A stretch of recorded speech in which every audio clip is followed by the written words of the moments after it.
In the quiet heart of Rome, nestled within the ancient embrace of the city, lies the smallest independent state in the world. The Vatican City, with its soaring basilica and timeless art, is a monument to faith, a testament to a spiritual lineage that stretches back nearly to millennia. It is the central government of the Catholic Church, an institution that has witnessed the rise and fall of empires, the shifting tides of philosophy, and the relentless march of human history. Its authority is not drawn from armies or economic might, but from the profound and enduring belief of over 1 billion souls across the globe. It is a voice that speaks of eternity, of moral absolutes, and of the human spirit's relationship with the divine. Across the continent, and indeed across the world, another entity exists, of a far more recent vintage, but of equally vast ambition. In the bustling modern landscape of New York City, the glass and steel headquarters of the United Nations stands as a symbol of a different kind of hope, born from the ashes of the most destructive wars in human history. Its foundation is a promise that nations, despite their profound differences, can choose dialogue over destruction, cooperation over conflict, and law over anarchy. Its authority is secular, derived from the treaties and consent of its member states. It is a forum for the temporal, the political, and the diplomatic, grappling with the immediate, pressing needs of a fractured world. At first glance, these two powers could not appear more different. One is ancient, rooted in revelation and tradition, its gaze fixed on the eternal salvation of humanity. The other is modern, a product of the Enlightenment's offspring, its focus locked on the temporal peace and material well-being of nations. One is a sovereignty of the soul, the other a consortium of states. They operate on different planes, speak different languages of power, and are motivated by what seem to be fundamentally separate sets of principles. And yet, for decades, these two distinct worlds have been engaged in a continuous, complex, and often compelling dialogue. The relationship between the Holy See and the United Nations is a story that defies simple categorization. It is not a story of merger, nor is it one of constant opposition. It is, rather, a nuanced and ongoing dance between spiritual vision and political pragmatism. It is the encounter of a religious institution with a global platform that was designed, at least in part, to be resolutely secular. This narrative will trace the contours of this unique relationship from its tentative beginnings to its present-day form. We will explore how a religious entity found a place at the table of world governance. We will delve into the philosophical underpinnings that both unite and divide these two entities. We will witness the moments of collaboration, where the moral voice of the Vatican amplified the humanitarian goals of the UN, and the moments of tension, where deeply held religious doctrines clashed with evolving international norms on human rights, family, and the very definition of life itself. The journey begins in the aftermath of global catastrophe, as the world sought to build a new structure for peace. It was in this pivotal moment that the ancient papacy had to decide what its role would be in this new world order. Would it remain a distant critic, a guardian of tradition looking warily upon a modern, secular project? Or would it see within the United Nations a flawed but necessary instrument for promoting human dignity, for preaching the gospel of peace to the powerful, and for serving the poor and vulnerable on a global scale? The answers to these questions were not, and are not, simple. They unfold through papal encyclicals and diplomatic notes, in grand speeches before the General Assembly, and in quiet negotiations in committee rooms. They are found in the Vatican's steadfast advocacy for refugees, its relentless campaign for nuclear disarmament, and its equally firm opposition to policies it views as threats to the sanctity of the family and human life.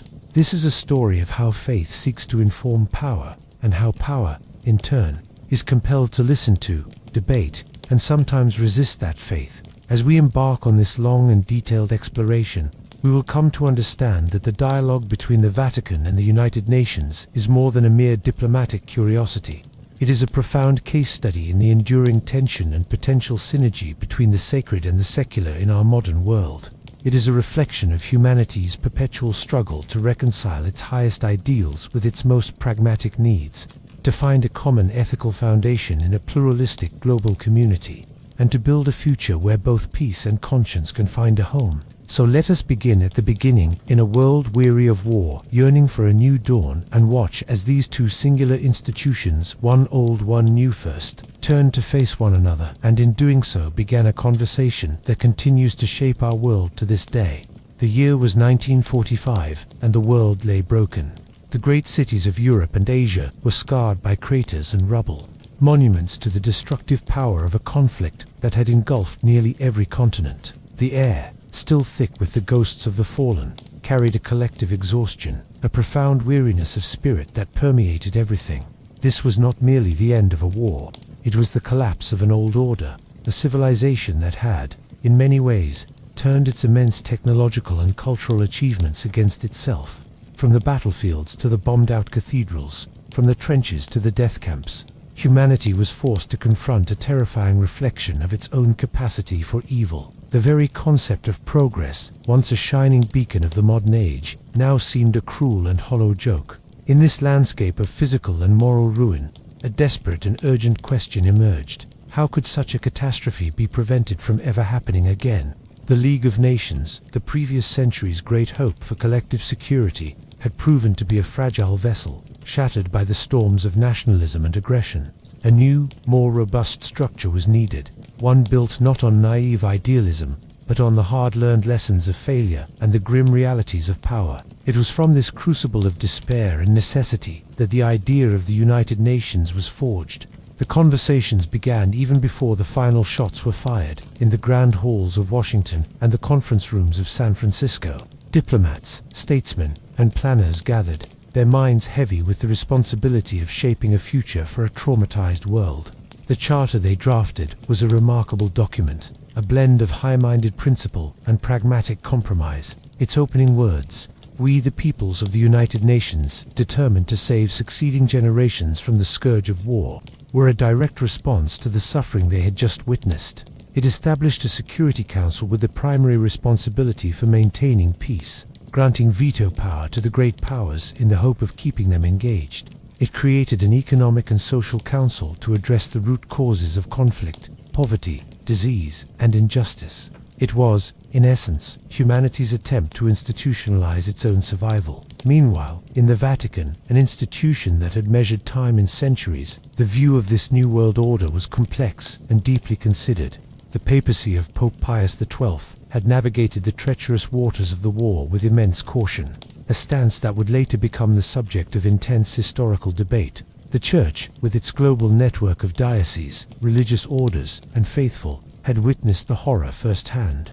It had buried the dead, comforted the grieving, and seen its own sacred spaces desecrated by the violence. The question for the Holy See was not whether peace was desirable, it was the very essence of its message, but what form its engagement with this new secular project should take. The Church had a long memory. It had seen empires and republics rise and fall. It was inherently skeptical of any human institution that claimed to have all the answers, remembering the promises of earlier revolutions that had led to the persecution of the faithful. Yet, it also recognized a unique moment. Here was a forum, however imperfect, that sought to unite nations in a common cause. The principles enshrined in the UN Charter, the dignity and worth of the human person, the equal rights of men and women, the promotion of social progress resonated deeply with core Catholic social teaching. The decision was made to engage. The Holy See, while not seeking full membership as a nation state, would involve itself as a permanent observer, a unique status that acknowledged its particular nature and its sovereign international character. This was a strategic and theologically significant choice. It allowed the Vatican a voice in the halls of global power, without being subsumed by the political machinations of member states. It could speak as a moral authority, a neutral entity whose interests were not defined by borders or economies, but by a transcendent concern for humanity and the natural law. Its mission was to be a conscience, a reminder that true and lasting peace could not be built on treaties and force alone, but required a foundation of justice, charity, and a recognition of the divine spark within every human being. The first official interactions were cautious, a feeling-out process between two very different cultures. The diplomats of the United Nations, products of a world increasingly dominated by scientific rationalism and legal positivism, was sometimes perplexed by the language of the Vatican's representatives, who spoke of natural law, sin, and the common good. The Church's diplomats, for their part, entered a realm where compromise was the currency of progress, and where moral absolutes were often viewed as inconvenient obstacles to diplomatic consensus. Yet, a common ground began to emerge, primarily in the realm of the humanitarian. The immediate post-war period was a time of immense displacement, with millions of refugees, known then as displaced persons, wandering a shattered continent. The United Nations, through its new agencies like the International Refugee Organization, and the Catholic Church, through its vast network of charities, religious orders, and parishes, found themselves working towards the same urgent goal: to feed the hungry, shelter the homeless, and reunite shattered families. This practical cooperation on the ground became the foundation upon which a more formal relationship could be built. It demonstrated that despite profound philosophical differences, there was a vast space for shared action in the service of human suffering. The Church's immense grassroots presence and its ability to mobilize compassion became a valuable asset to the international effort. The UN's coordinating power and resources provided a scale that the Church could not achieve alone. In the grey, cold dawn after the war, amid the rubble and the hope, the two entities discovered a first, fragile language of collaboration. It was a language spoken not in doctrinal statements or diplomatic resolutions, but in the simple, universal acts of providing a loaf of bread, a warm blanket, and a safe passage home. This was the seed from which the complex and enduring relationship between the Vatican and the United Nations would grow. The decision to establish a formal, ongoing presence at the United Nations was a deliberate and calculated move by the Holy See. It was an acknowledgement that the New World Order would, for better or worse, be shaped within the glass walls of the UN headquarters on the East River. To remain entirely outside of this process was to risk irrelevance, to allow the moral and ethical dimensions of global issues to be defined solely by secular and political discourse. Therefore, the Holy See sought and was granted the status of a permanent observer in 1964, a status that was both unique and perfectly suited to its nature. It was not a full member state, nor did it wish to be. Membership was for nations with territories, armies, and economies. The Holy See's sovereignty was of a different kind, rooted in its spiritual mission and its governance of the Catholic Church worldwide. The permanent observer status was a diplomatic innovation that respected this distinction while providing a legitimate platform for its voice to be heard. This presence allowed the Vatican's representatives to participate in the great debates of our time, to sit in the rooms where international law was being crafted, and to intervene on behalf of principles it held to be non-negotiable. The man chosen as the first permanent observer was a diplomat of great skill and erudition, Archbishop Alberto Giovanetti.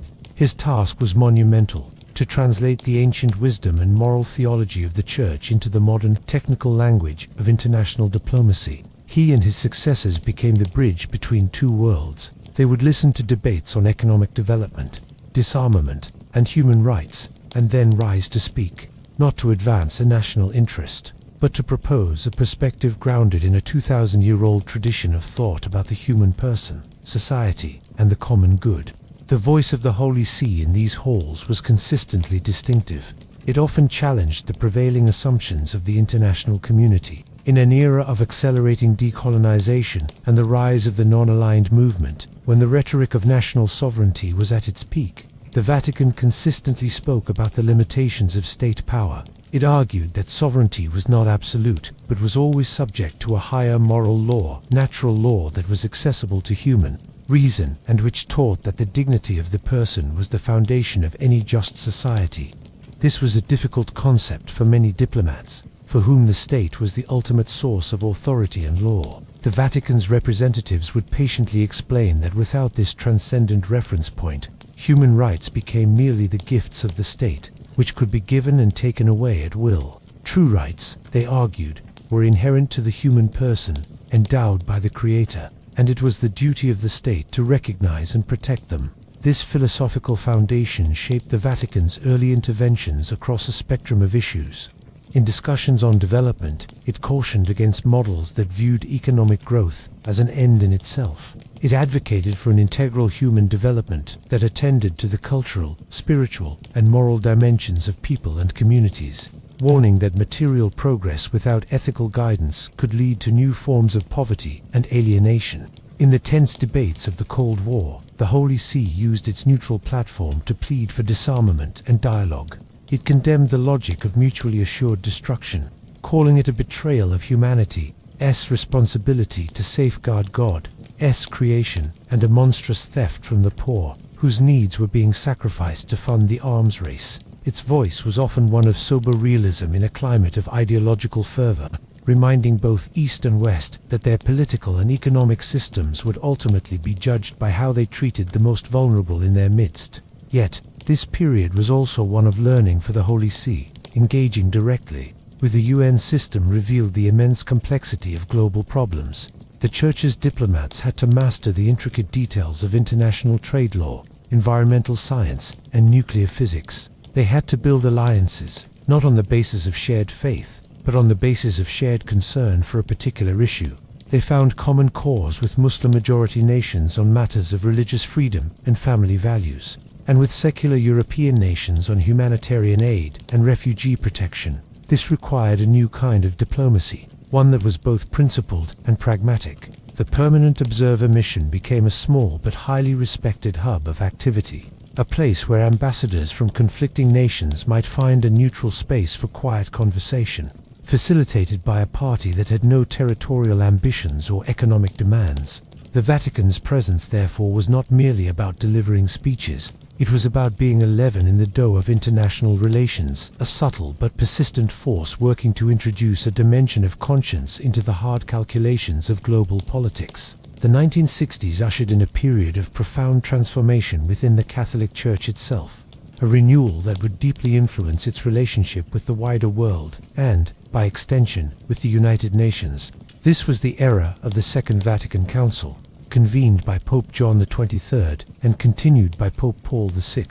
The council, known as Vatican II, was a monumental event, a gathering of bishops from across the globe aimed at updating the Church's life and doctrine for the modern era. Its impact was not confined to internal church matters. It fundamentally reshaped the Church's attitude towards the contemporary world. No longer was the modern age to be viewed primarily with suspicion as a source of error and secularism. Instead, in a dramatic shift, the Council Fathers promulgated the pastoral constitution on the Church in the modern world, Gaudium et Spes, which began with the seminal words, "The joys and the hopes, the griefs and the anxieties of the people of this age, especially those who are poor or in any way afflicted, these are the joys and hopes, the griefs and anxieties of the followers of Christ."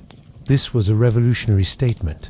It signaled a church that wished to engage in dialogue with the world, to recognize the positive values of modern culture, and to collaborate with all people of goodwill in building a more just and peaceful society. The document spoke eloquently of human dignity, the common good, and the construction of an international order based on justice and solidarity. It explicitly praised the work of international institutions, stating that it was gladly seen that numerous people were receiving more and more support from public authorities and private institutions in their efforts to relieve the needs of our age. And it went on to say all these activities and others like them must be regarded as rightly deserving of praise and encouragement. This was a clear and powerful endorsement, from the highest level of church authority, of the very project embodied by the United Nations. This theological and pastoral opening was given concrete diplomatic expression by Pope Paul VI.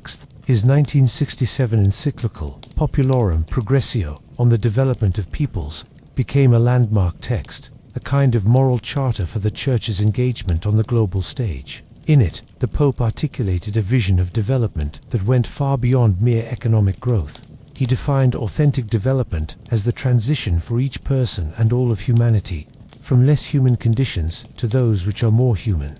These more human conditions included freedom from oppression, access to education, the ability to participate in political life, and the space to seek spiritual values. He famously declared that the new name for peace is development. arguing that the shocking inequality between rich and poor nations was a fundamental threat to world peace, a form of structural violence that cried out to heaven for justice. The resonance between the vision of Populorum Progressio and the stated goals of the United Nations was striking.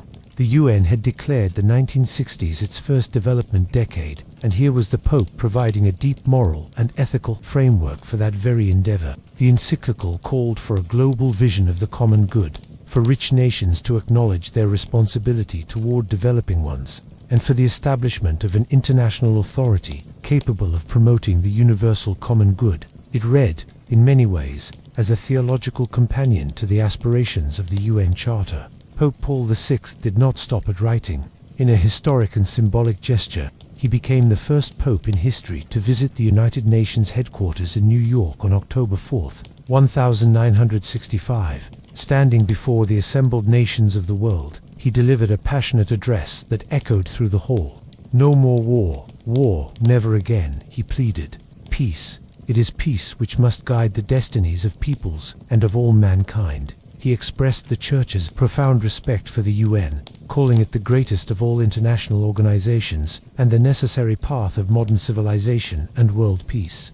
He positioned the Church not as a rival, but as a supporter, an ally in the great human project of building peace. This convergence of visions, the Church's updated theology from Vatican II and the UN's developmental and peacekeeping mission, created a golden era of collaboration. The Holy See's diplomats at the UN now operated with a renewed mandate and a clear, powerful language derived from papal teaching. They could advocate for development aid, debt relief, and fair trade rules, not merely as political or economic imperatives, but as moral obligations flowing from the unity of the human family. The Church's vast network of schools, hospitals, and development agencies, Caritas Internationalis being a prime example, became tangible expressions of this partnership. Working hand in hand with UN agencies like UNICEF and the World Food Programme in the field, the relationship had matured from a cautious dialogue into a strategic alliance, grounded in a shared, though not identical, commitment to human dignity and global solidarity. The voice from the Tiber and the institution on the East River found themselves, for a time, singing in a powerful, harmonious chorus for the progress of peoples. The era of convergence, however, could not last indefinitely. The very forces of cultural and social change that the Church had sought to engage with through Vatican II began to accelerate in directions that brought the Holy See into direct and increasingly public conflict with powerful currents within the United Nations. The 1970s and 1980s witnessed a profound shift in the international agenda, moving from a primary focus on geopolitical security and macroeconomic development to a deeper, more intimate focus on the rights and identities of individuals. This was the dawn of what would become known as the culture wars, and the battleground would be the conference rooms and documents of the UN system.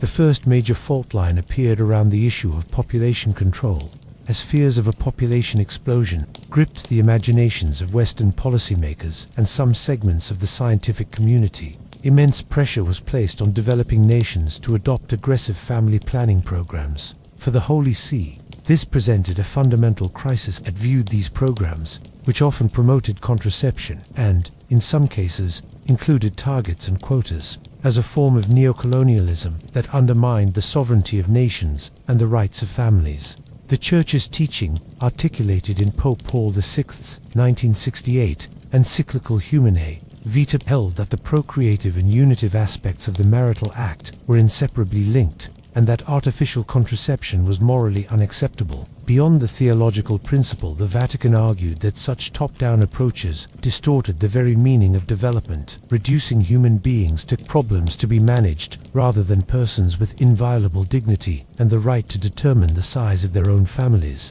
The Holy See's diplomats became vocal critics at UN population conferences, arguing that true development was achieved not by limiting people, but by justly distributing the Earth's resources and fostering economic and social conditions where families could flourish. This conflict intensified dramatically with the rise of a new and powerful concept in international law: reproductive rights. For many Western nations and a growing feminist movement, this term encompassed a woman's right to control her own body, including access to contraception and, crucially, safe and legal abortion.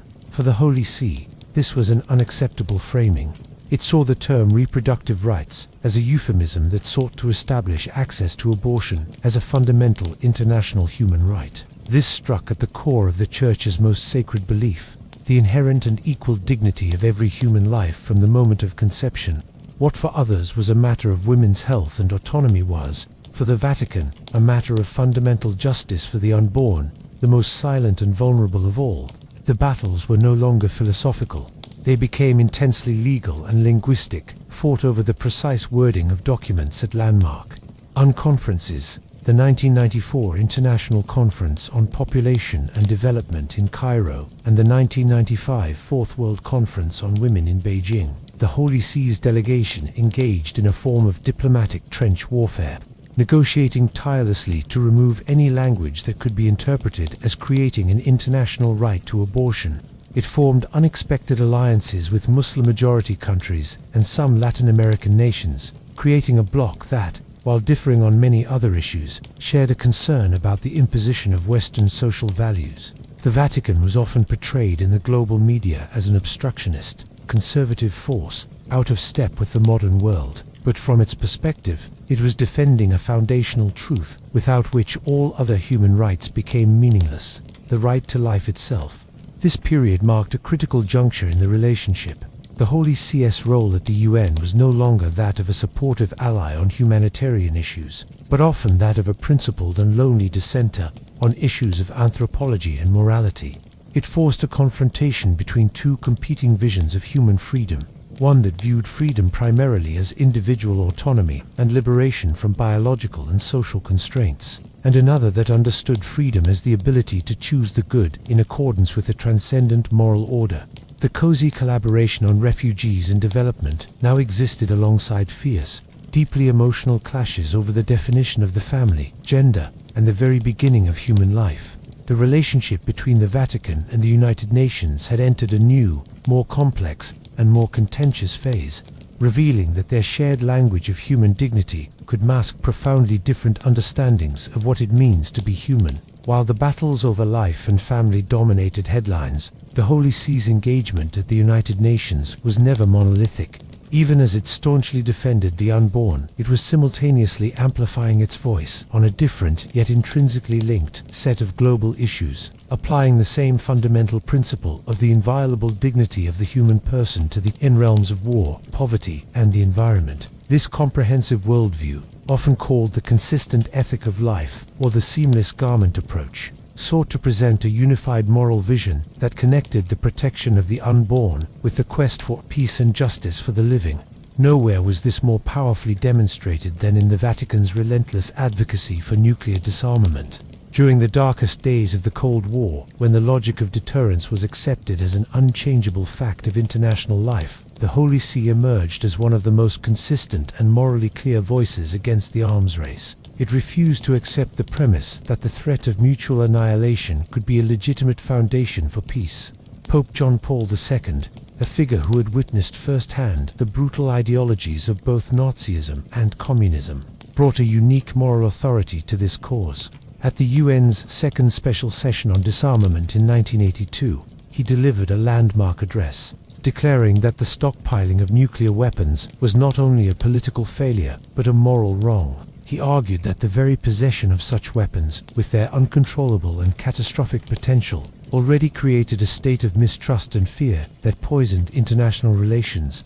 The Vatican's diplomats worked tirelessly in the background, supporting treaties for non-proliferation and a comprehensive nuclear test ban, always framing the issue not in terms of political advantage but as a fundamental duty to protect God's creation and to redirect vast military spending toward the eradication of poverty. This consistent ethic also framed the Holy See's deepening involvement in environmental discourse. Long before climate change became a central pillar of the UN's agenda, popes had spoken about humanity's role as stewards, not absolute masters, of creation.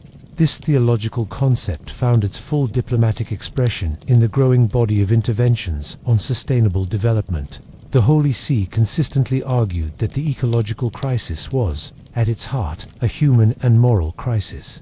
It criticized a model of development based on endless consumption and the exploitation of natural resources. warning that it led to both environmental degradation and profound social injustice, where the poor of the world disproportionately suffered the consequences of pollution and resource scarcity.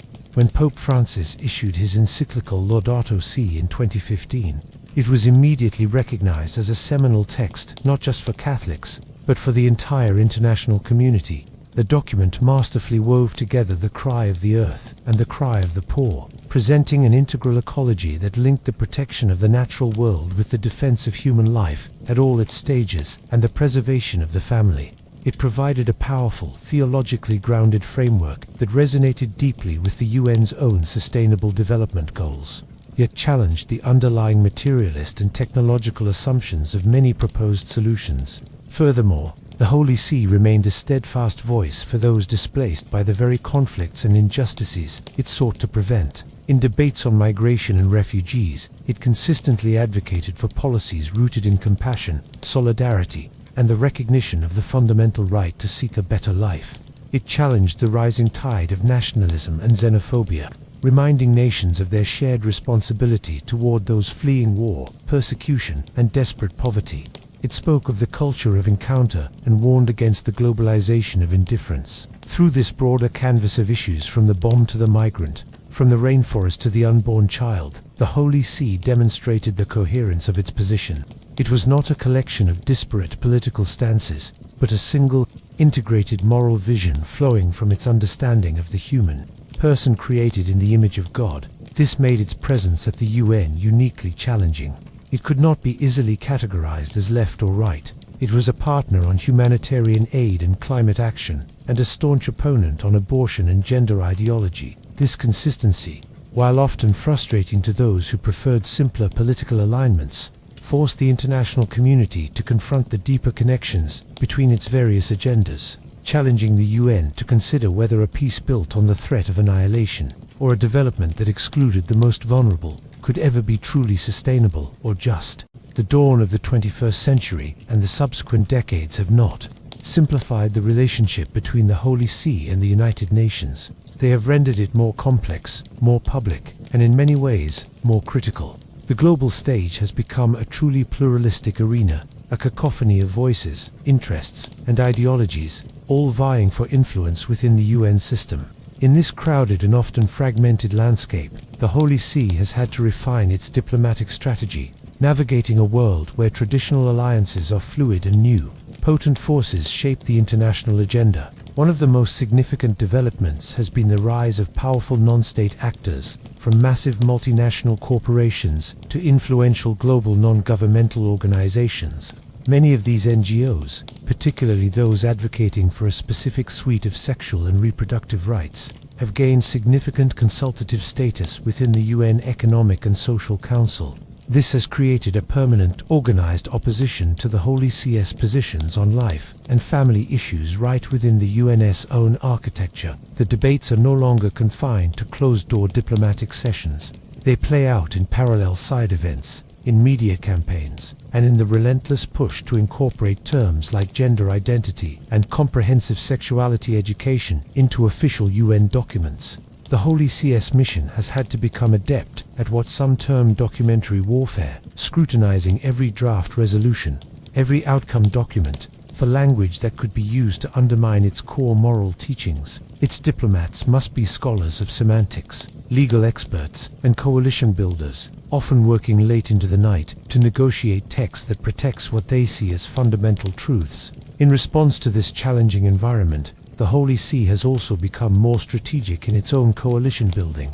The term natural law, once a primarily Catholic philosophical concept, has been translated into a broader language of human dignity, the family as the natural and fundamental group unit of society, and the rights of parents as the primary educators of their children. This linguistic shift has allowed for the formation of the group of the Friends of the Family, a cross-regional alliance of member states that includes numerous Muslim-majority nations, several African countries, and traditional Eastern European partners. This coalition does not agree on everything, but it provides a significant counterweight on specific social issues, ensuring that a single, monolithic view of human rights does not dominate the UN without contest. The relationship is pragmatic. It is a diplomatic recognition that, in a pluralistic world, those with shared values, even if derived from different theological or cultural traditions, must stand together to protect them. The papacy of Pope Francis has introduced a distinct and powerful tone to this modern engagement. His focus on mercy, encounter, and a church which is poor and for the poor has resonated deeply within the UN's development and humanitarian sectors. His historic address to the UN General Assembly in 2015 was a masterful synthesis of the Church's enduring concerns. He spoke with prophetic force against a culture of waste that discards both the unborn and the elderly, the poor and the environment. He condemned the phony neutrality that can plague international bodies and called for concrete, courageous action to address climate change and economic inequality. He has not shied away from the Church's controversial positions, but he has consistently framed them within this broader, more accessible critique of a global economic and social system that he views as fundamentally exclusionary and unsustainable. Yet, this very focus has also created tensions. Pope Francis's strong critiques of unbridled capitalism and his emphasis on global economic justice have at times unsettled some of the Church's more politically conservative allies, demonstrating that the Holy See's diplomatic positions cannot be neatly mapped onto any one national political platform. Its mission is not to serve temporal political interests, but to propose, as Pope Francis has said, a social love that transcends them. In the modern UN, the Holy See thus stands as a unique and often unpredictable entity. It is a moral voice that can applaud the Paris Agreement on climate change one day and forcefully reject the creation of new, expansive, gender-based rights the next. It is an institution that commands global attention and a vast grassroots network, yet possesses no military or economic power. Its influence lies precisely in this paradox. It speaks from a platform of spiritual authority in a resolutely secular world, challenging the international community to look beyond the immediate political calculation and consider the deeper, longer-term question of what it truly means to promote human flourishing, for all from the moment of conception to natural death, and for the whole of our common home. As we look toward the horizon, the dialogue between the Holy See and the United Nations appears not as a historical artifact, but as a living, breathing, and perpetually evolving conversation. The fundamental tensions that have defined their relationship for decades show no signs of abating. If anything, they are intensifying under the pressures of a rapidly globalizing world. The questions they grapple with are no longer peripheral, but central to the future of international order. What is the source of human rights? What are the limits of technological progress? How can diverse cultures with profoundly different value systems coexist in a shared global community? In this uncertain future, the role of the Holy See is likely to become both more challenging and, arguably, more indispensable. One of the most pressing frontiers of this engagement is the realm of science and technology. The international community stands on the precipice of revolutions in artificial intelligence, genetic engineering, and neurotechnology. These developments promise immense benefits, but also pose existential ethical questions. The United Nations, as the primary global forum, is only beginning to grapple with the governance of these powerful forces. The Holy See, with its long tradition of philosophical and theological reflection on the human person, is poised to be a significant voice in these debates. It will likely argue that technology must be guided by a strong ethical framework, one that insists technology serve humanity, not the other way around. It will raise concerns about the potential for new forms of discrimination through genetic selection, the erosion of human agency through advanced AI, and the threat these technologies pose to the vulnerable. Its interventions will call for a human-centered approach, reminding the world that efficiency and power are not ultimate values, and that the dignity of the person must remain the non-negotiable foundation for any technological progress. Simultaneously, the issue of religious freedom and the persecution of religious minorities worldwide remains a persistent and grave concern. In many regions, faith communities, including Christians, face violence, discrimination, and systemic oppression. The Holy See uses its platform to be a voice for the voiceless, to bring documented cases of persecution to the attention of the international community, and to advocate for the robust implementation of the right to religious freedom, not merely as a private right to worship, but as a public right to live out one's faith in society. This advocacy often places it in a delicate position, challenging both powerful governments and non-state actors. and calling for a more courageous and consistent defense of this fundamental freedom by the international community as a whole. The relationship itself, this intricate dance between the spiritual and the political, is a microcosm of a larger struggle within global governance. The United Nations was founded on a secular, post-Enlightenment vision of international law and diplomacy. The Holy See represents a tradition that insists on the necessity of a transcendent moral order for a just and peaceful society. Their ongoing interaction is a practical experiment in whether these two worldviews can productively coexist and inform one another. The Holy See does not seek to turn the UN into a religious body. Its goal is more nuanced. It seeks to ensure that the secular does not become secularist, that is, a worldview that actively excludes religious perspectives from the public square and denies the contribution that faith-based reasoning can make to the common good. The future of this encounter, therefore, is not one of merger or final resolution. It is the future of a permanent, and perhaps necessary, tension. The United Nations needs the critical, conscience-driven voice that the Holy See provides, a voice that questions its assumptions, challenges its compromises, and calls it back to its founding ideals of justice and human dignity. Conversely, the Holy See needs the global, pluralistic forum of the United Nations to fulfill its mission of preaching the gospel of peace and serving all of humanity, especially the poor and marginalized. It is in the gritty reality of diplomacy, in the negotiation of texts, and in the building of unexpected alliances that the Church tests and applies its universal principles to the complex problems of the modern world. This long story, spanning from the ashes of World War II to the digital and biotechnological revolutions of the 21st century, reveals a simple but profound truth. The relationship between the Vatican and the United Nations is a testament to the enduring human quest for both material progress and spiritual meaning. It is a reminder that building a better world requires not only political will and technical expertise, but also moral wisdom and a vision of the human person that transcends any single political or economic system. As long as that quest continues, the dialogue between the sacred and the secular, embodied in these two unique institutions, will remain a vital, contentious, and essential part of our shared global journey. The story of the Holy See and the United Nations is not merely a chronicle of diplomatic exchanges and policy disagreements. It is a profound narrative about the nature of influence, the persistence of moral claims in the face of raw power, and the enduring human search for a common ethical foundation in an increasingly fragmented world. As we reflect on this decades-long encounter, we can discern a legacy that has left an indelible mark on both institutions and on the broader landscape of international relations. The lesson that emerges is not one of simple triumph or failure, but of the stubborn, often inconvenient, necessity of conscience in the halls of power.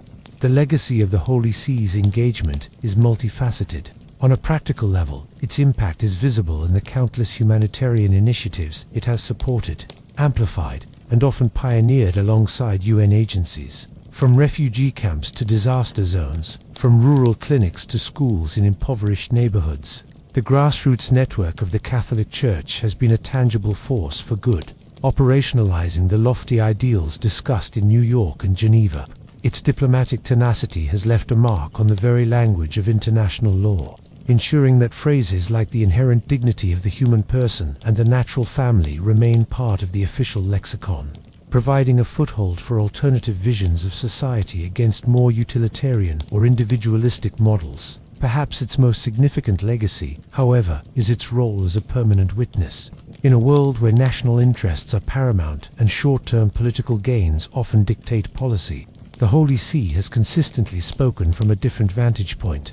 It has reminded the community of nations that there is no true peace without justice, no lasting development without solidarity, and no technological progress without ethical boundaries. It has served as the world's conscience, often unwelcome and frequently ignored, but never silent. Its very presence at the UN is a statement that the human project cannot be reduced to economics, politics, or science alone.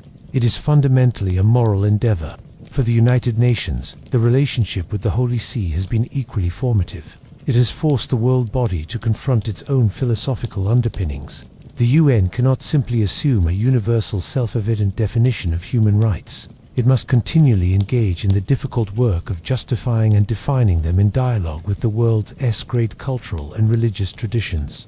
of which Catholicism is one of the most articulate. The Vatican's critiques, however frustrating they may be to some, have provided a crucial check on the potential for a form of ideological imperialism, where the social preferences of powerful nations are exported as universal human rights. The tension has, in a real sense, kept the UN honest, compelling it to justify its positions in a broader philosophical context and to acknowledge the deep pluralism of the world it seeks to govern.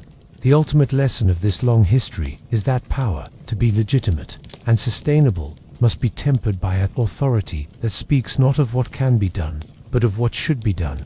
The United Nations represents the collective power of nations, a formidable force for order and coordination. The Holy See represents the authority of a moral tradition that claims to speak for the vulnerable, the voiceless, and for the timeless demands of justice and love. Their relationship demonstrates that power without moral direction is blind, and morality without a platform for practical engagement is impotent. They need each other in a dialectical dance that is as old as civilization itself. The constant negotiation between the is and the ought, between the possible and the principled. As the sun sets on one era and rises on another, filled with new and unimaginable challenges, this dialogue will continue. It will evolve in form and focus, addressing crises we cannot yet foresee, but at its heart, it will remain what it has always been: the encounter between the city of man and the city of God, between the urgent demands of the present and the eternal questions of truth and meaning. It is a conversation that will never be fully concluded, for it is written into the very fabric of the human condition. And in that ongoing, unfinished conversation lies the hope that our efforts to build a better world will be guided not only by our intelligence and our power, but also by our wisdom and our conscience. The final chapter in the relationship between the Holy See and the United Nations cannot be written, for it is being composed with every passing day, in every new crisis, and in every quiet moment of diplomatic deliberation. The narrative we have traced, from the post-war rubble to the digital frontier, is not a closed book but a living scroll, continuously unrolling to reveal new challenges and new opportunities for this most unique of partnerships. The fundamental dynamics have been established, the patterns of collaboration and conflict set, but the specific applications of these dynamics to the emerging world of the 21st century remain a story in the making, an epic whose concluding verses are yet to be imagined. We stand at a crossroads defined by interconnected global crises. The lingering shocks of worldwide pandemics have exposed profound vulnerabilities in international systems of health and solidarity, raising urgent questions about vaccine equity, the strength of global supply chains, and the duty of rich nations to poor ones. In the face of such challenges, the collaborative spirit between the UN's technical agencies and the Church's vast network of hospitals, clinics, and charitable organizations becomes more critical than ever. The Holy See's voice, emphasizing that healthcare is a fundamental human right and that the recovery must not leave the marginalized behind, will continue to sound within the halls of the World Health Organization and the General Assembly, pushing for a response measured not merely in economic metrics, but in moral courage. Simultaneously, the specter of new forms of conflict, cyber warfare, autonomous weapons systems, and the weaponization of space presents a fresh and terrifying landscape. The old doctrines of deterrence are ill-suited to these shadowy, non-territorial battlefields. Here, the Holy See's long-standing critique of the ethics of war will find new ground.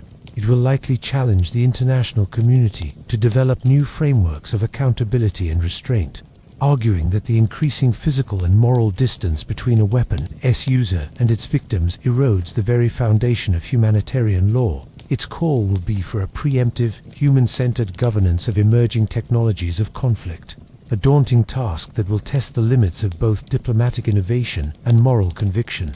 Furthermore, the ongoing transformation of social structures, accelerated by technology and globalization, ensures that the debates over anthropology and identity will only intensify.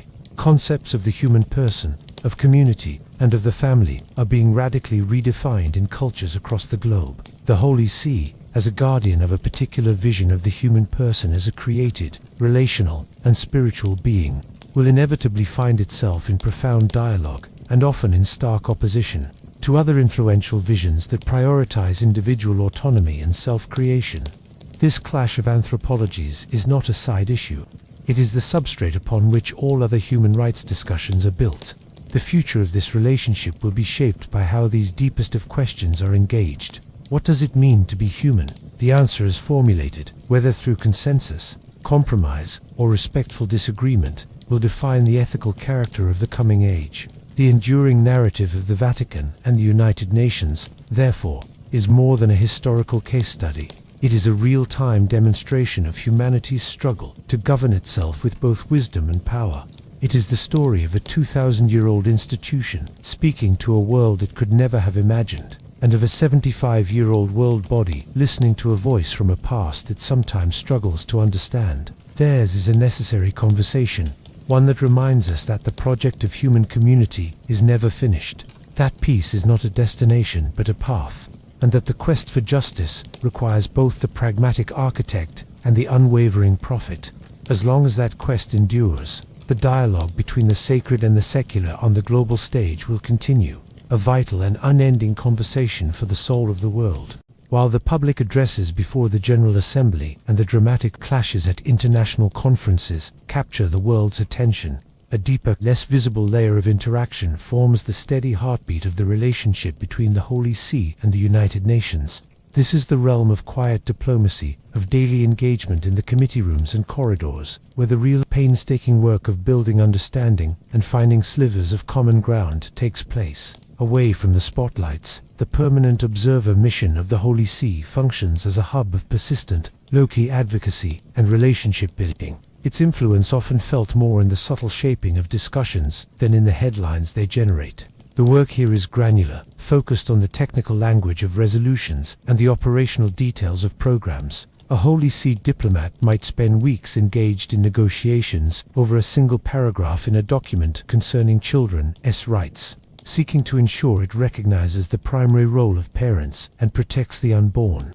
Another might work closely with the UN's Food and Agriculture Organization, contributing the Church's on-the-ground experience from rural communities around the world to shape more effective and culturally sensitive agricultural policies. This is not the stuff of grand pronouncements, but it is here, in the meticulous examination of clauses and the sharing of practical expertise, that principles are translated into practice or are prevented from being eroded by ambiguous wording. This quiet diplomacy also involves the Holy See acting as a facilitator and a trusted intermediary. Its unique status, devoid of national economic or strategic interests, grants it a level of trust that other actors may lack. In situations of tense deadlock, a nuncio or a member of the mission might host informal conversations between conflicting parties, offering a neutral space for dialogue that can be impossible to find elsewhere. The Vatican's global network of bishops and apostolic nuncios provides it with a unique source of on-the-ground intelligence and a channel of communication to local governments that can be invaluable in conflict resolution or humanitarian access negotiations. This role is rarely publicized, as its effectiveness depends on discretion and confidentiality, but it represents a significant, if hidden, contribution to the UN's peace and security goals. Furthermore, the mission serves as a vital two-way bridge. It interprets the complex world of the United Nations, its politics, its evolving norms, its bureaucratic processes for the leadership of the Church in Rome. This intelligence allows the Holy See to formulate its global strategy with a clear-eyed understanding of the contemporary landscape. In the other direction, the mission works to explain the Church's positions to often skeptical diplomats and UN officials, not merely as dogmatic pronouncements, but as reasoned arguments rooted in a coherent vision of the human person and the common good. This requires a deep patience and a pedagogical spirit, an ability to find points of connection with those who do not share the same metaphysical starting points. This daily, unglamorous work is the essential ballast that stabilizes the relationship through the storms of public disagreement. It ensures that even when there is profound conflict on high-profile issues, the channels of communication remain open and functional on a host of other matters. It builds up a reservoir of professional respect and personal trust among diplomats, which can be drawn upon in times of crisis. The public speeches define the relationship's outer boundaries of agreement and dissent. But it is this quiet, persistent engagement in the trenches of international bureaucracy that gives the relationship its durability and its capacity for quiet, incremental progress. It is a reminder that while prophets may speak from the mountaintop, the long, slow work of building a more just world often happens in the quiet, determined efforts of those laboring in the valley below. As we reach the conclusion of this extensive exploration, the relationship between the Holy See and the United Nations reveals itself not as a simple binary of conflict or cooperation, but as a complex and enduring symphony. It is a composition comprised of many movements, some harmonious and uplifting, others dissonant and challenging. The distinct voices of these two great institutions, one singing an ancient melody of faith and moral law, the other a modern chorus of secular politics and pragmatic diplomacy, have been interwoven for decades, creating a unique and powerful resonance in the concert of global affairs. The music they make together is not always pleasing to every ear, but it is undeniably significant, a sound that has shaped the very atmosphere of international discourse. The enduring nature of this dialogue is a testament to a shared fundamental concern for the human person, even if that concern is expressed through different vocabularies and pursued through different means. The United Nations, at its best, works to create the external conditions for a life of dignity, freedom from violence, access to food and medicine, the stability of law. The Holy See, from its perspective, constantly reminds the world that these external conditions, while utterly necessary, are insufficient. It speaks to the interior dimensions of human existence, the need for meaning, for love, for forgiveness, for a hope that transcends the material world. It argues that a peace built only on a balance of power is a fragile peace, and that development which ignores the human spirit is a hollow development. This is its perennial contribution, the insistence that the human project has a spiritual depth that cannot be legislated or administered, but must be nurtured and respected. Looking back across the decades, from the first tentative steps in a world scarred by war to the sophisticated engagements in the digital age, we see a relationship that has matured. It has weathered seasons of close alliance and periods of profound disagreement. It has been criticized by those who believe the Church should have no voice in secular affairs, and by those within the Church who believe any engagement with a secular body represents a compromise of principle. Yet, it has persisted. This persistence itself sends a powerful message that in a pluralistic world, isolation is not a virtue. An engagement, even with those with whom we deeply disagree, is not a sign of weakness but a requirement of responsibility. The symphony is far from over. The orchestra continues to play, and new instruments of technology, environmental crisis, and social transformation are constantly being added, demanding new scores and new interpretations. The Holy See, with its long memory and its gaze fixed on eternal verities, and the United Nations, with its pressing mandate to manage the crises of the present and plan for the future, will continue their necessary conversation. They will continue to agree on the imperative to feed the hungry, to shelter the refugee, and to seek peace. They will continue to disagree on the definition of life, the nature of the family, and the source of human rights. And in this ongoing tension lies its greatest value. It is a living, global demonstration that our world is not destined to be governed by a single, monolithic ideology. It is a space where the claims of faith and the demands of reason, the visions of the sacred and the plans of the secular, are forced to encounter one another, to debate, to challenge, and occasionally, to find a common melody.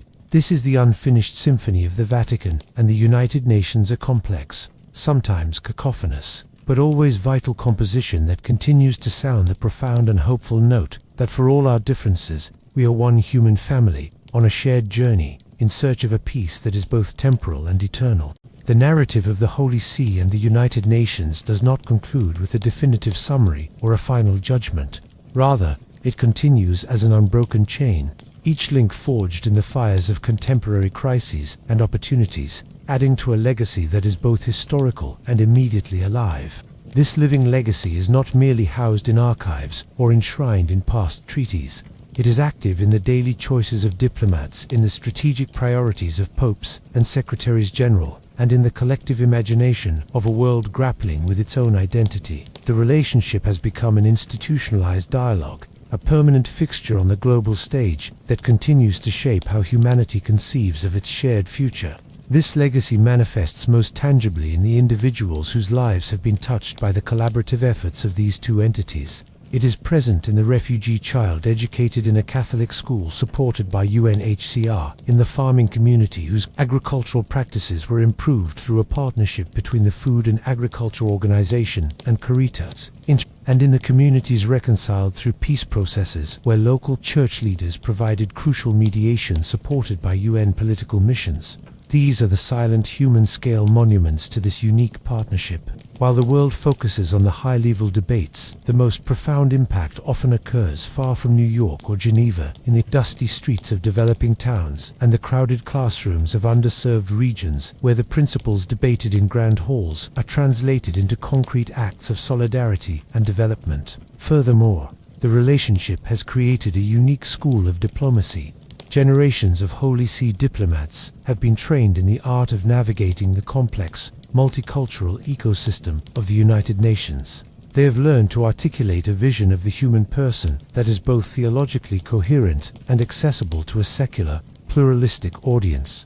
Conversely, countless UN officials and international diplomats have, through their interactions with the Holy See, been exposed to a coherent ethical framework that challenges the often unquestioned assumptions of utilitarian policymaking. This mutual education is a subtle but powerful form of influence, creating a diaspora of individuals on all sides who carry a more nuanced understanding of the intersection between faith and global governance into their subsequent postings and careers.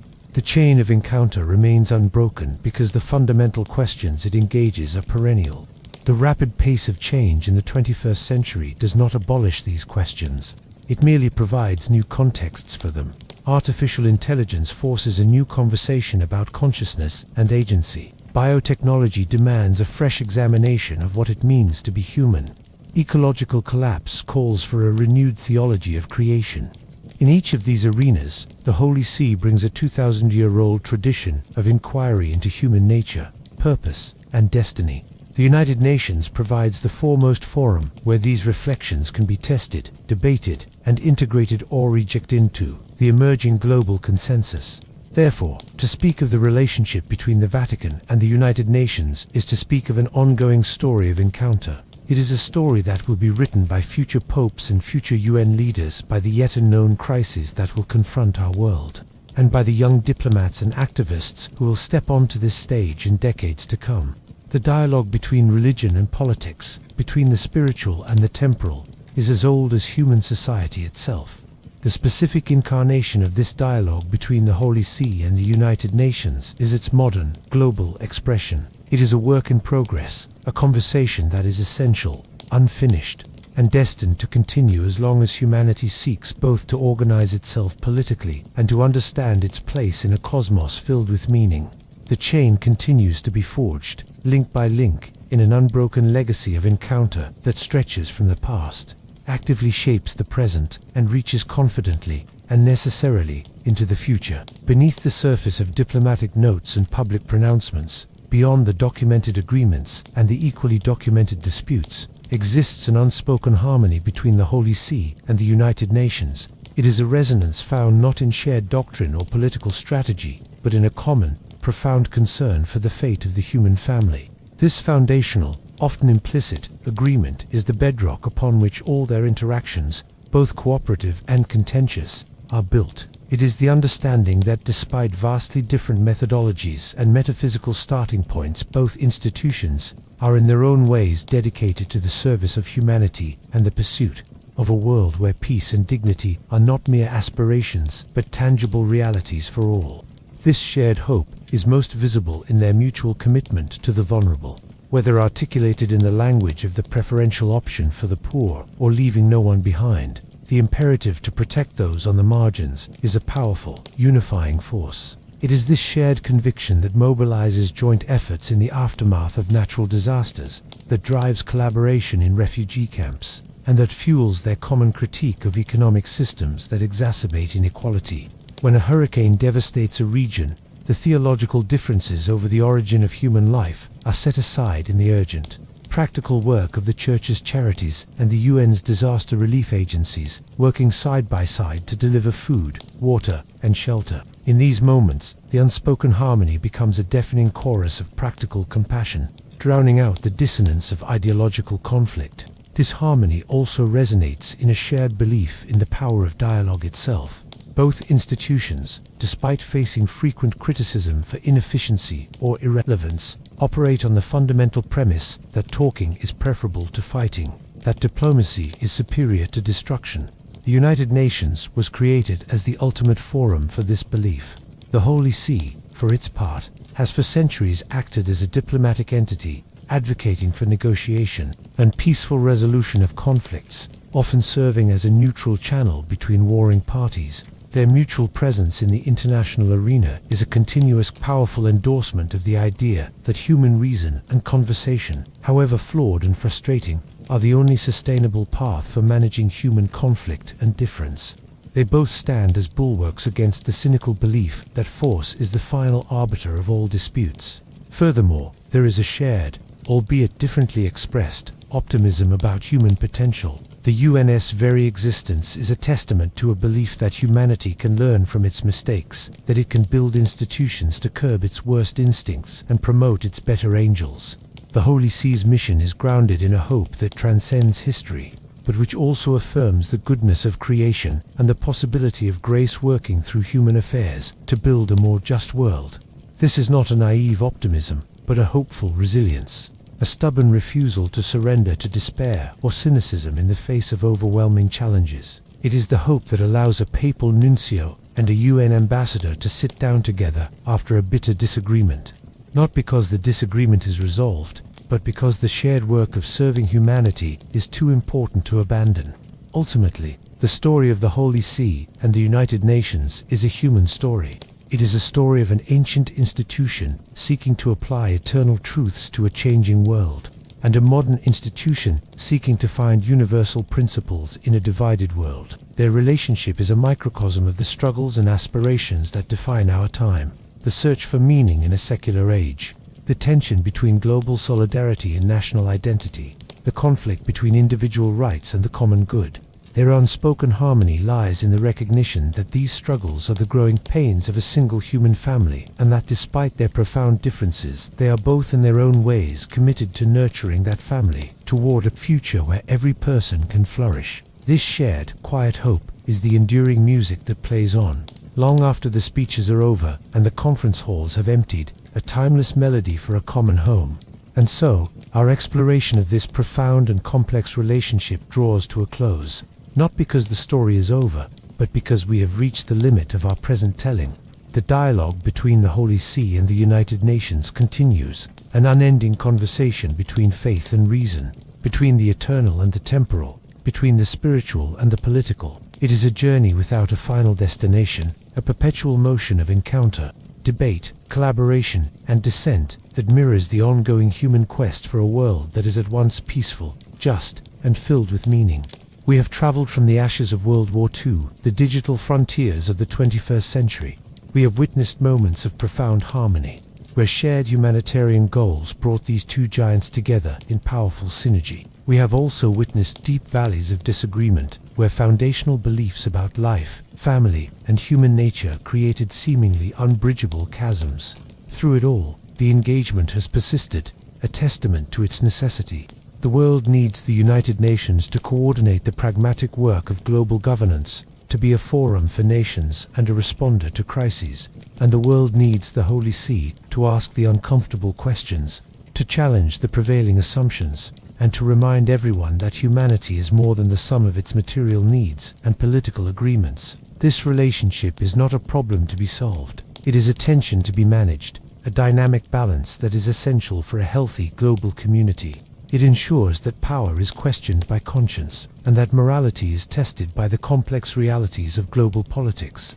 As long as there are human beings who seek both bread and meaning, who yearn for both security and transcendence, the dialogue between the city of man and the city of God will continue. It is a journey without end, and its continuation is our shared human legacy. The story is told. The conversation continues.